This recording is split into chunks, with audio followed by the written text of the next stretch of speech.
And we're back to learning Photoshop in the year day 130. Let me show you the Spherize Distort. Find it right here, yet again under Filter, Distort. And we've already talked about the Pinch Distort in an earlier video not long ago. So let me just copy this image because the pinch looks somewhat the same. I want to show you the difference.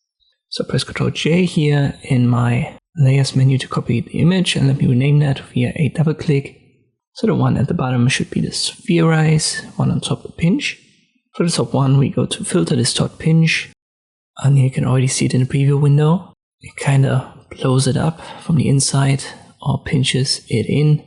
I go to the outside, let me make that invisible. I go to the Spherize image, then Filter, Distort, Spherize. And here again we have the same preview window. I want to go to the outside. I confirm.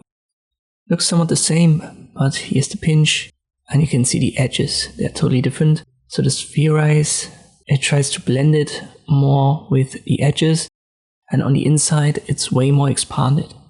We could say that the Spherize has a sharper transition, but also on the inside it's not as much expanded as the pinch.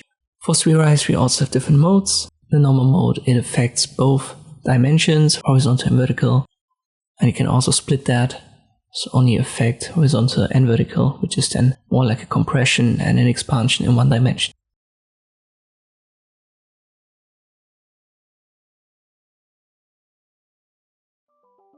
And this is how you can use the Spherize distortion in Photoshop. I hope this video was helpful, thanks for watching, and I'll see you next time.